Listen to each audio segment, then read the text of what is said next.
সুখদেব মহামুনির এই শ্রীমদ্ ভাগবত কথামৃত পাওয়ার জন্য দেবর্ষি, আজকে রাজর্ষি, ব্রহ্মর্ষি, মহর্ষি সবাই উপস্থিত হয়েছেন। শুধু উপস্থিত হয় না কামনা বাসনার মানুষ, উপস্থিত হয়েছেন দেবর্ষি, মহর্ষি, ব্রহ্মর্ষি, নাকি মহর্ষি সবাই উপস্থিত হয়েছেন, কিন্তু কামনা বাসনার মানুষ বলছেন আমাদের অহংকার আছে, আমরা ভাগবত শুনবো না। রাধে রাধে। তো এই কলিযুগে ভাগবত কথামৃত আজকে সনাতন গোস্বামী পাদ তিনি ৩০০টি শ্লোকে শ্রীমদ্ ভাগবত করেছিলেন। রাধে, সনাতন গোস্বামীর ভাগবত। রাধে রাধে। তাহলে এই ভাগবতম কথার অর্থ কি? ভাগবতের স্বরূপ কি?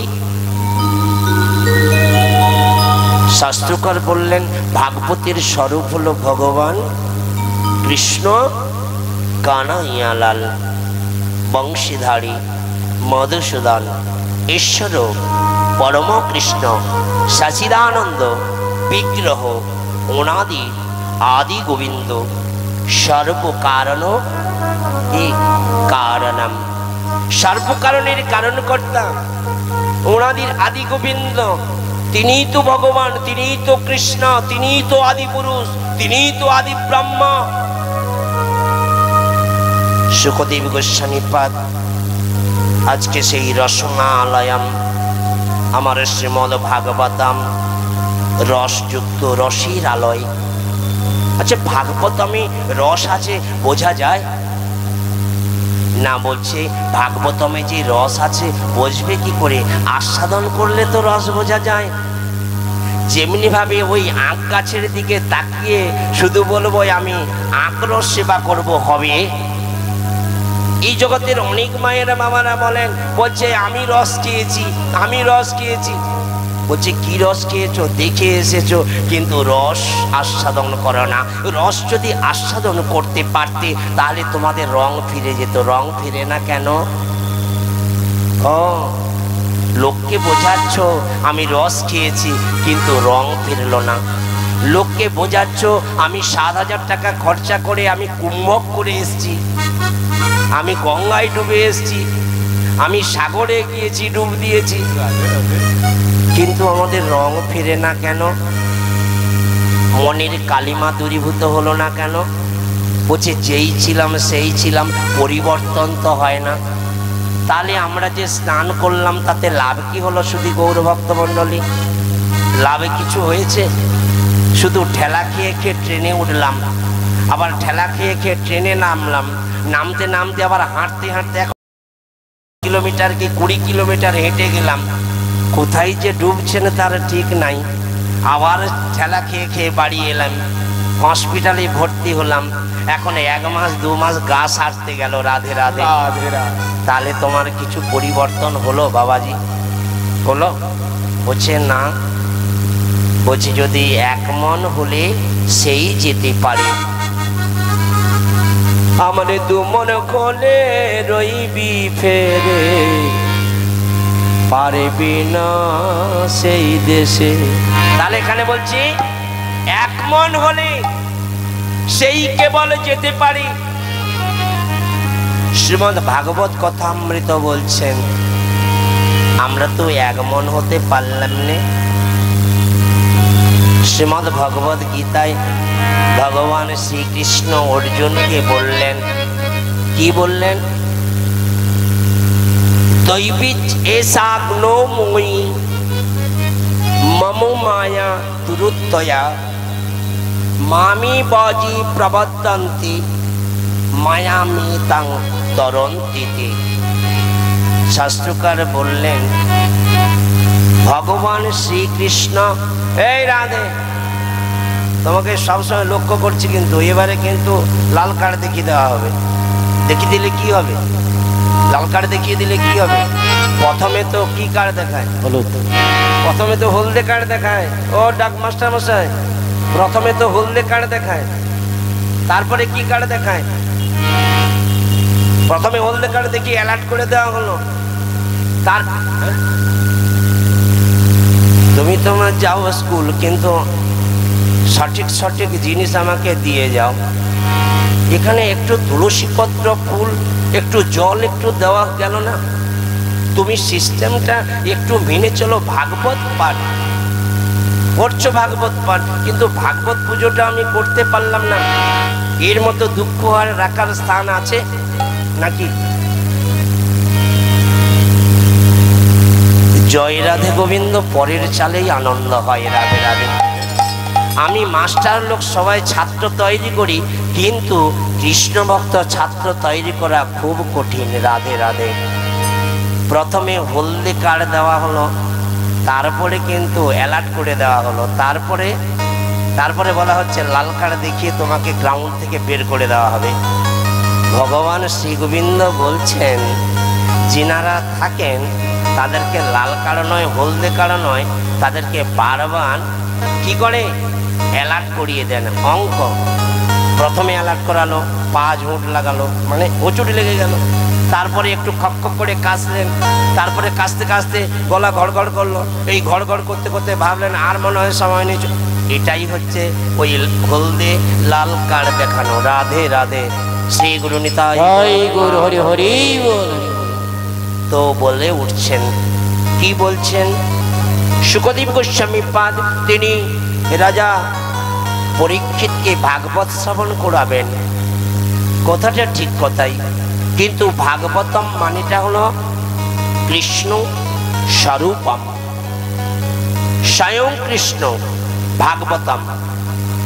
যার বাড়িতে ভাগবতম আছেন তার বাড়িতে, এই বুড়িমা কি ব্যাপারটা কি?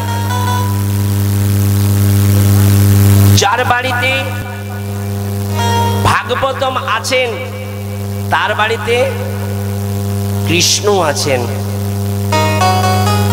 যার বাড়িতে আমার গীতা আছেন, শ্রীমদ্ ভগবত গীতা, গোবিন্দ তার বাড়িতে বাঁধা আছেন। কিন্তু আমরা এই কলিযুগের মানুষ ভাগবতমও রাখবো, কৃষ্ণকেও রাখবো, গোপালকেও রাখবো, আমিষ বস্তু সেবাও করব, আন কথা বলবো, অসৎসঙ্গ করব, হবে? আজকে শিক্ষা দিচ্ছেন ভাগবতম। শ্রী শব্দে শ্রীমতীর অঙ্গির জ্যোতি হয়, ম শব্দে মদনের মন কি মত হয়, দশ শব্দে দশেন্দ্রের রিপুগণ হয় নাশ, ভকারী জন্মতে ভাব, গকারী জ্ঞানোদয়, বকারী ব্রহ্মরূপঞ্চ, তকারী তত্ত্ব দর্শনম। তাহলে ভাব জ্ঞান বস্তু তত্ত্ব না জানলে তো ভাগবত রস আস্বাদন করা যায় কি গো? অঙ্গের জ্যোতি প্রকাশ পায়। কার অঙ্গের জ্যোতি? না শ্রীমতী রাধারানীর অঙ্গের জ্যোতি। সেই জ্যোতিটা কার কাছে পড়ে? না কৃষ্ণের কাছে। তো কৃষ্ণে যখন জ্যোতিটা পড়লো, কৃষ্ণ কেমন দেখতে হলো? না বলছেন কৃষ্ণ বর্ণের। বলে কেন? ফর্সা মানুষের জ্যোতি পড়লো তো কালো তো ফর্সা হয়ে যেত, তাহলে কালো রয়ে গেল কেন? না বলছে কালো হওয়ার কারণ হচ্ছে ইনি উজ্জ্বল। কালোটা কি? উজ্জ্বল। কালো কেন? না জগতের কালো শোষণ করে। কালো, রাধে রাধে, জগতের কালো শোষণ করেন, কালোই তো আলো দান করেন। তাই বলছেন কালো ছাতা ব্যবহার করো। রাধে রাধে। কালো ছাতা ব্যবহার করো। বলছি কেন? না কালো তাপ শোষণ করার ক্ষমতা রাখে। আপনি রঙিন কত ছাতা ব্যবহার করবেন, কত গরম লাগে কিনা। তো এখানে বলছেন কালো ছাতাতে যেমনি তাপ শোষিত হয়, ভগবান শ্রী গোবিন্দ পরমাত্মারূপী ভগবান তিনি সকলের তাপ শোষণ করে সবাইকে কৃপা দান করে। তাঁর চরণ কমলে যে আশ্রয় নেয়, বলছেন মায়া দূরীভূত হয়ে যায় দৈবীর্য সাগুণময়ী।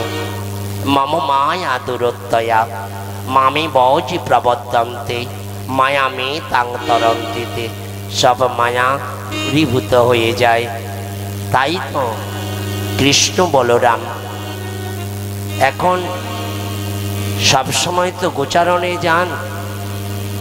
5 বছরের ছেলে, বাবা বৃদ্ধ হয়েছেন নন্দ বাবা, হাতে পাঁচুনি নিয়ে তিনি নবলক্ষ ধেনু নিয়ে গোচারণে যান।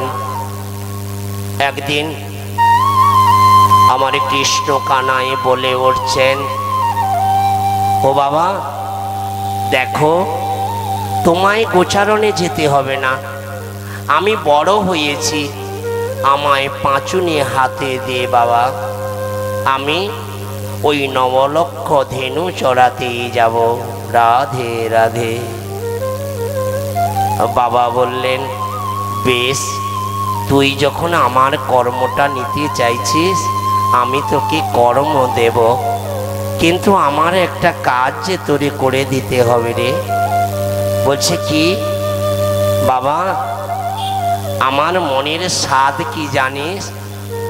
বাবা আমি তো জানি না তোমার মনের স্বাদ কেমন। বলছে তুই যখন জন্মলাভ করিস না, আমি প্রভুর কাছে প্রার্থনা করেছিলাম, হে প্রভু আমার ঘরে যদি গোপাল আসে তাহলে আমি 4 ধাম দর্শন করতে যাব। রাধে রাধে। তখন আমার গোপাল বলে উঠছেন, আমার গোপাল বলে উঠছেন কি জানো? বলছে বাবা তুমি 4 ধাম যে বেড়াতে যাবে খালি পায়ে যাবে, অনেক দিন লাগবে, তুমি তো বৃদ্ধ হয়েছ, তুমি কি হাঁটতে পারবে? আমি একটা কথা বলি তোমায়, শোনো, আমি ওই 4 ধামকে বৃন্দাবনে আহ্বান করে দিচ্ছি, তুমি বৃন্দাবনে 4 ধাম দর্শন করে নাও। রাধে রাধে। হরি হরি হরি বল। কেদারনাথ, বদ্রীনারায়ণ, গঙ্গোত্রী এবং যমুনেত্রী এই 4টি ধাম ওই বৃন্দাবনে অবস্থিত। যিনারা বৃন্দাবন গিয়েছেন এই 4 ধাম দর্শন করবেন। রাধে রাধে। তো কৃষ্ণ কানাই পাঁচুনি হাতে নিয়ে নবলক্ষ ধেনু সাজিয়ে নিয়ে তো গোচারণে যাচ্ছেন। আর এদিকে গোচারণ থেকে ফিরে এসে তিনি দেখলেন, কি দেখলেন জানো? দেখছেন আমার মানে ঘর থেকে কিছু লোক বেরোচ্ছেন, আবার রাজসভায় ঢুকছেন। সুখদেব মহামুনি রাজা পরীক্ষিতকে বলছেন, শোনো হে রাজন, কৃষ্ণ কানাই বলরাম এসে বাবাকে জিজ্ঞাসা করছেন, ও বাবা আমি দেখলাম অনেক লোক হাতে কিছু পুটলা নিয়ে ঘরের মধ্যে ঢুকছে আর বেরোচ্ছে, ঢুকছে আর বেরোচ্ছে, ওরা কারা গো? না বলছেন ওরা হলেন ব্রজ গোপ গোপীগণ। বলছে বাবা ওরা যে হাতে করে ফল মিষ্টান্ন নৈবেদ্য নিয়ে যাচ্ছেন কিসের কারণ? শ্রীমদ্ ভাগবতম বলছেন যে ওরা যে নিয়ে যাচ্ছেন ওরা আর কিছু নয়, ইন্দ্র পূজার সামগ্রী নিয়ে যাচ্ছেন। রাধে রাধে। আজকের নীলা হলো গোবর্ধন ধারণের নীলা। রাধে রাধে। শ্রী গুরু নিতাই গৌর প্রেমানন্দে হরি হরি বল। শাস্ত্রকার বলে উঠছেন আজকে সেই গোবর্ধন নীলার প্রারম্ভে আজকে ইন্দ্র কুপিত হয়েছেন। কেন কুপিত হলেন? কারণ কি না, ভগবান ওই যে কৃষ্ণ 5 বছরের গোপাল আজকে বাবাকে বললেন, বাবা তোমাকে আমি কথা বলি শোনো, আজকে অনুষ্ঠানটা কি গো? এদের অনুষ্ঠানটা কি? তোমাদের অনুষ্ঠানটা কি? না বলছেন অনুষ্ঠান হলো ইন্দ্রযজ্ঞ। বলছে ইন্দ্রযজ্ঞ কেন? না বলছে ইন্দ্র হচ্ছে জল দান করেন, জলের দেবতা ইন্দ্র জল প্রদান করেন। তাহলে জল যদি প্রদান করেন ইন্দ্র, আমার কৃষ্ণ কানাই বলে উঠছেন, বাবা আজকে ইন্দ্র জল দেওয়ার তার ক্ষমতা নাই, ইন্দ্রের জল দেওয়ার ক্ষমতা নেই। হেনু কালী কৃষ্ণ বলাই তথাই আইল হেন কালে কৃষ্ণ বলাই তথাই আইল হেন কালে কৃষ্ণ বলাই তথাই আইল হেন কালে কৃষ্ণ বলাই তথাই আইল শিশুগণ সঙ্গে করি উপনীত হল শিশুগণে সঙ্গে করি উপনীত হল উপনীত হল। বলছে বাবা কি কারণে এই গোপরাজ এত আনন্দিত? বলছে কি করিতেছে বলো? কার আরাধনা করছো? কার কাছে অনুমতি নিয়েছো বলো? কার কাছে অনুমতি নিয়ে এই কর্মটা করছো বলো? এই অনুষ্ঠান করতে গেলে তো অনুমতি নিতে হবে নাকি? নিয়েছো অনুমতি?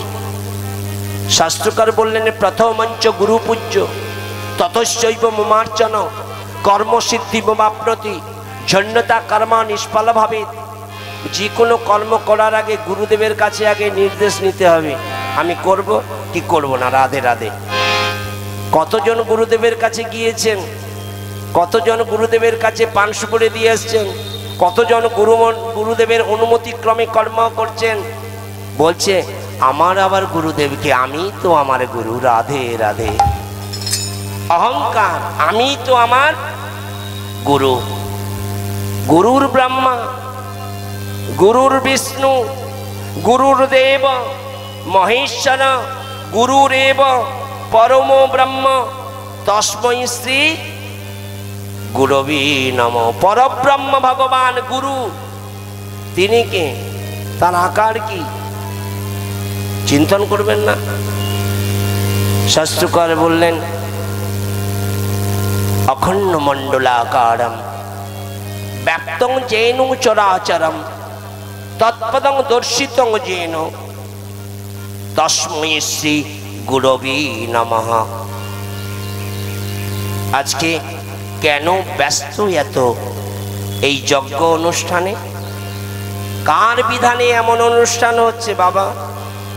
এই যজ্ঞের ফলই বাকি। আর বললেন এত কৌতূহল, সবাইয়ের মনে কত আনন্দ।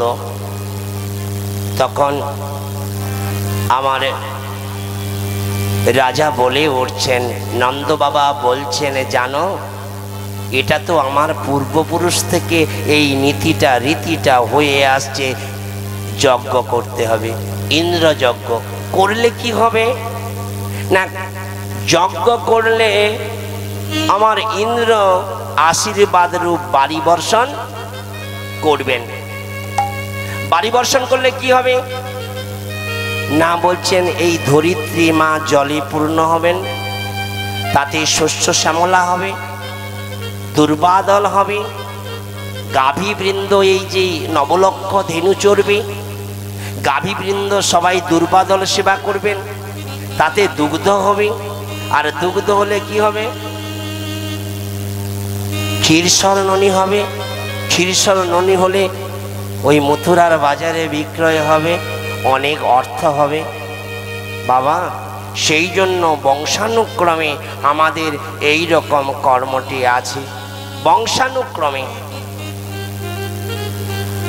বেদমতে পূজা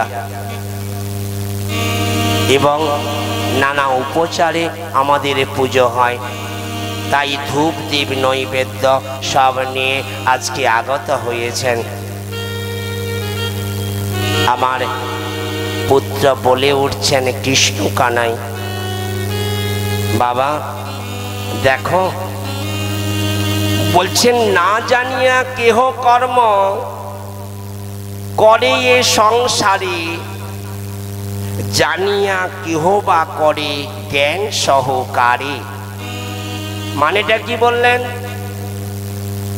না জানিয়া কেহ কর্ম, আমি জানি না কর্ম টর্ম করলাম, কিন্তু জেনে কর্ম করলে তার ফলটা ভালো না, না জেনে কর্ম করলে ফল ভালো।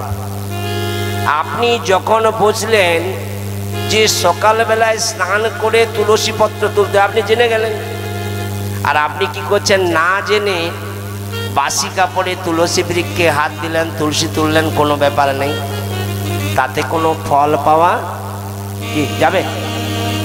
বলছি যাবে না। তাহলে বলছেন এই অজ্ঞানে যে কর্ম করে ফল নাকি হয়, জ্ঞানেতে করিলে কর্ম হয় ফল উদয়। তাহলে কি বললেন না, অজ্ঞানে যে কর্ম করি, অজ্ঞানে যে কর্ম করি ফল নাহি হয়, জ্ঞানেতে করিলে কর্ম হয় ও ফলোদয়। তাহলে এই জ্ঞানটা কার কাছে নেবেন? সদ্গুরু পাওই, ভেদ বাতাওই, জ্ঞানী করো উপদেশ, না কয়লাকে ময়লা ছোটে জব করো আঁক পরবেশ। বলছে সদ্গুরুর আশ্রয় না নিলে, জ্ঞান না নিলে কর্ম করলে ফল কি পাওয়া যাবে? রাধে রাধে। কোনো একজন বাবা বলছেন যে সেবা ধর্ম, এই সেবা ধর্ম থেকেই কিন্তু আমাদের ধর্মটা হচ্ছে, সেবা ধর্মই হচ্ছে পরম ধর্ম। ভক্তি বিনা কোনো সাধন দিতে নারে ফল, সব ফল দেয় ভক্তি স্বতন্ত্র কেবল। সেবা অপরাধ কতগুলো আছে? সেবা অপরাধ কতগুলো আছে? নাম অপরাধ কতগুলো আছে? তো আমরা এই যে সেবা করি তার অপরাধ আছে তো?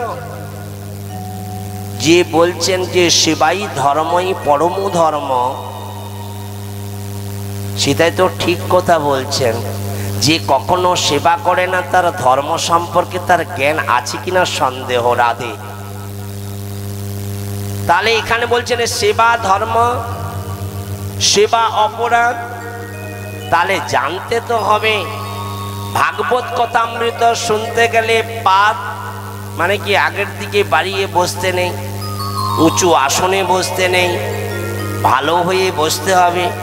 ভাগবত পাঠে বসতে গেলে ঘুমাতে নেই, আর তুমি যদি ঘুমিয়ে লৌটে পড়ে যাও তাহলে এটা সেবা অপরাধ হলো কিনা? তাহলে ভাগবত শোনাটাও তো একটা সেবা নাকি? শোনাটা একটা সেবা নয়? তাহলে ভাগবত শোনা যদি একটা সেবা হয়, তাহলে সেই ক্ষেত্রে আমি যদি ভাগবত শুনতে শুনতে যদি ঘুমিয়ে যাই, সেবা অপরাধ হবে না?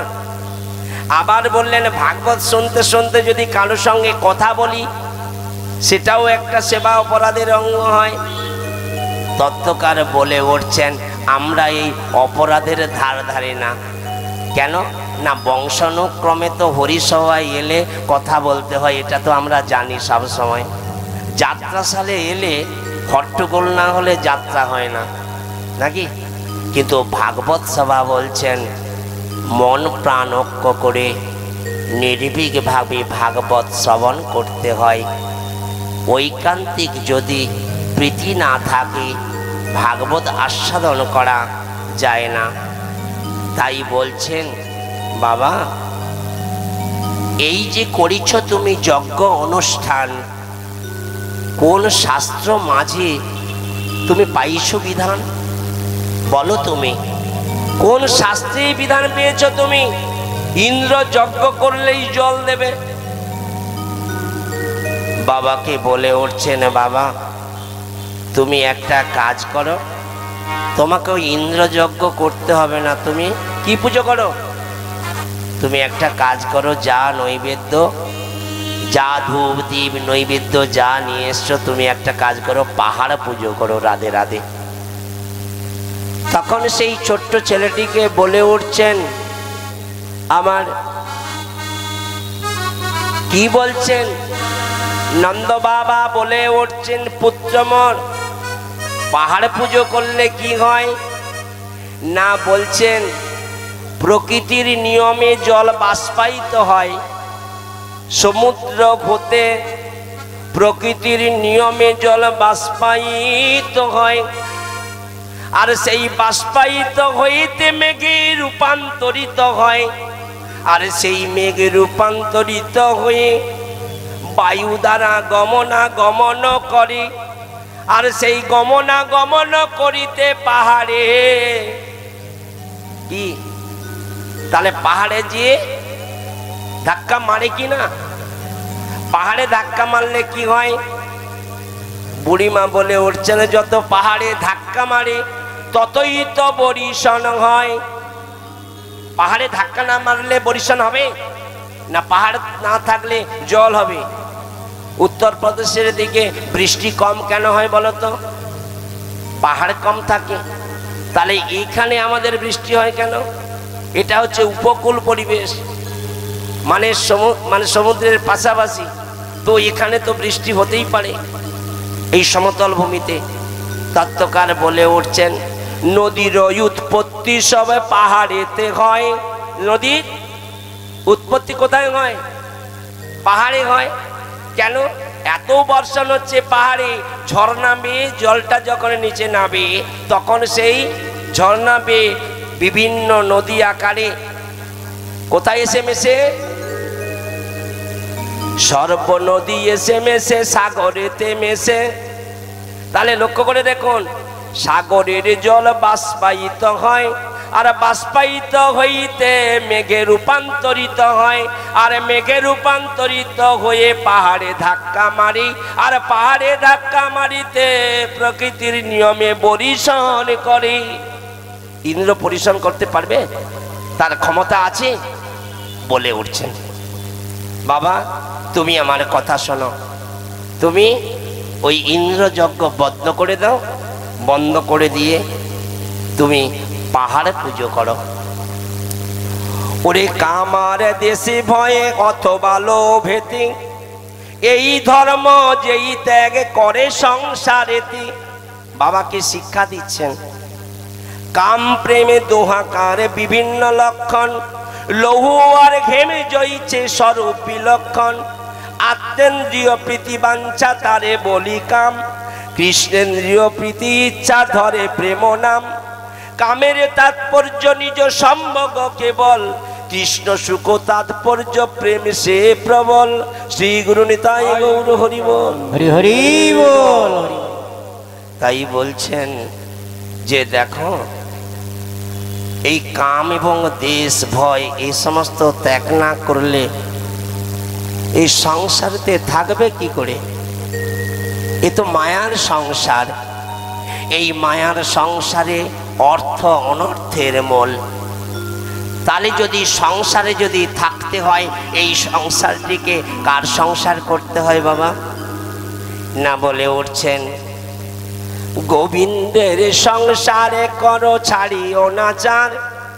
গোবিন্দের সংসার করতে হবে, অনাচার ত্যাগ করে আমিষ বস্তু সেবা করবেন, এটা ওটা খাবেন, এখানে ওখানে মুখ ঢুকাবেন, আর এখানে বলছেন আমি গোবিন্দের কত ভক্ত। হবে? কখনো হয় না। এই সংসারটিকে গোবিন্দময় করতে হয়, গোবিন্দের সংসার করতে হয়। এই দেহটাকে গোবিন্দের সংসার। গোবিন্দ বললেন, আমি কোথাও থাকি না, ভক্তের হৃদয় কন্দরে আমি বসবাস করি। রাধে রাধে। আজকে শাস্ত্রকার আবার ব্যক্ত করছেন, যে কারণে ইন্দ্রযজ্ঞ বিহিত নিশ্চয়। কৃষ্ণ কহে একই পিতা অদ্ভুত বচন, ইন্দ্র হতে কিতুতলে, বলছে ক্ষিতিতলে বাড়ি বর্ষণ। এই ইন্দ্রের দ্বারা বাড়ি বর্ষণ হয় না, এ তো বিধাতা বাড়ি, প্রকৃতির নিয়মে বাড়ি বর্ষণ হয়। এ বিধাতা কে গো? বিধাতা কে? বিধাতা কাকে বলে? না, বলছে এখানে যে বিধাতার কথা বলা হয়েছে তিনি আর কেউ নয়, তিনি হলেন কৃষ্ণ কানাইয়া লাল। নিতাই গৌর হরি হরি হরি বল। কৃষ্ণ কৃষ্ণ শ্রী কৃষ্ণ, কৃষ্ণ বিনা কিছু না কৃষ্ণ নামে সুধা নিয়ে কৃষ্ণেরই গান গান কৃষ্ণেরই গান গান কৃষ্ণ কৃষ্ণ শুধু শ্রী কৃষ্ণ কৃষ্ণ বিনা কিছু নয় কৃষ্ণ নাম সুধানি কৃষ্ণেরই গান গায় কৃষ্ণেরই গান গায় কৃষ্ণ কৃষ্ণ শুধু শ্রী কৃষ্ণ কৃষ্ণ বিনা কিছু না কৃষ্ণ নামে সুধালো কৃষ্ণেরই গান গায় কৃষ্ণেরই গান গায় গগনে গগনে কৃষ্ণ মূর্তি শয়নে সপনে ফেরি নিশিত চন্দ্রে প্রভাত সূর্যে বাজিছে তারি বাঁশরি বাজিছে তারি বাঁশরি গগনে গগনে কৃষ্ণ শিমূর্তি শয়নে সপনে হেরি নিশিত চন্দ্রে প্রভাত সূর্যে বাজিছে তারি বাঁশরি বাজিছে তারি বাঁশরি কৃষ্ণ কৃষ্ণ শুধু শ্রী কৃষ্ণ কৃষ্ণ বিনা কিছু নয় কৃষ্ণ নাম সুধানি কৃষ্ণেরই গান গায় কৃষ্ণেরই গান গায় কৃষ্ণ কৃষ্ণ শুধু শ্রী কৃষ্ণ কৃষ্ণ বিনা কিছু না কৃষ্ণ নামে সুধালো কৃষ্ণেরই গান গায় কৃষ্ণেরই গান গায় নয়নে নয়নে কৃষ্ণ মূর্তি গগনে গগনে হেরি শৈল চূড়াতে সাগর সলিলে তুমি যে শঙ্কর হারি তুমি যে শঙ্কর হারি গগনে গগনে কৃষ্ণ শিমূর্তি শয়নে সপনে হেরি শৈল চূড়াতে সাগর সলিলে তুমি যে শঙ্কাহারি তুমি যে শঙ্কাহারি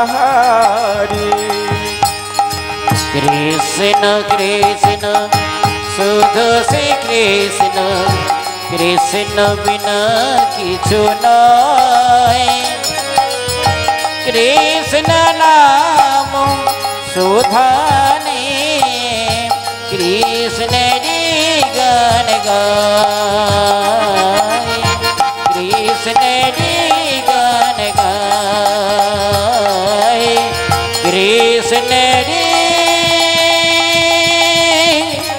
গান গায় जय जय कृष्ण भगवान की जय हो। जय जय ब्रजू मंडल की जय हो। जय जय श्रीमती राधा रानी की जय हो। जय अपनापन की जय हो। जय जय गुरु वर्ग की जय हो। जय श्री गुरु निताई गौर हरि हरि बोल। कर्मई धर्म, कर्मई धर्म। কর্মগুণে মানুষের সৃষ্টি হয়, জীবের সৃষ্টি হয় কর্মগুণে। শাস্ত্রকর বললেন কর্মই যদি ধর্ম হয়, কর্মেই যদি মানুষের সৃষ্টি হয়, তাহলে কেউ উঁচু আবার কেউ নিচু হয় কেন? তত্ত্বকার বলে উঠছেন যার যেমন কর্ম, যার যেমন কর্ম তার তেমনি ফল পান। হে পিত, আমার কথা শোনো। কর্ম হতে জীবের সৃষ্টি হয়, আর কর্ম হতে জীবগণের আবার জন্ম মরণ হয়। তাহলে আবার বলবেন এই কর্মবশে জীবগণ জন্মায় সংসারে। তাহলে জীব জগতে জন্মায়, জন্মগ্রহণ করে সেই কর্মফলে। কেন আজকে আমরা মানুষ হলাম? কর্মফলে। কেন গরু হতে পারলাম না, ছাগল হতে পারলাম না, হাঁস হতে পারলাম না, বৃক্ষ হতে পারলাম না? মানুষ করে জন্মালো কেন? নাহলে মনে হয় শ্রীমদ্ ভাগবতম বলছেন আপনার কর্ম ভালো ছিল তাই মনুষ্যরূপে আবির্ভূত হয়েছেন, কর্ম ভালো ছিল তাই ভাগবত কথামৃত শুনছেন, কর্ম ভালো ছিল তাই হরিনাম করছেন, কর্ম ভালো ছিল গলায় মালা রেখেছেন, কর্ম ভালো ছিল তিলক সেবা করছেন, কর্ম ভালো ছিল বলে তাই আপনি প্রসাদ সেবা করছেন। রাধে রাধে। ও কর্মর দ্বারাই মানুষের উচ্চ নিজ হয়, মানুষের ঊর্ধ্বগতি হয়, আবার নিম্নগতি হয় কর্মফলে। আবার বললেন কর্মফল এড়াতে কেহ পারে না। কর্মফল এড়াতে পারবে? এই জগতে কেউ কর্মফল এড়াতে পারে না। যত যে হোক না কেন কর্মফল তাকে ভোগ করতেই হবেই হবে। তাই বললেন কর্মই ঈশ্বর তাহা জানি ওই অন্তরে। এই যে কর্ম করছেন, বসে আছেন, বসাটাও একটা কর্ম, হরিকথা শোনা এটাও একটা কর্ম, এই পুষ্প চয়ন করা এটাও একটা কর্ম, তুলসী পত্র চয়ন করা এটাও একটা কর্ম, আবার বলছে চন্দন ঘোরা এটাও একটা কর্ম।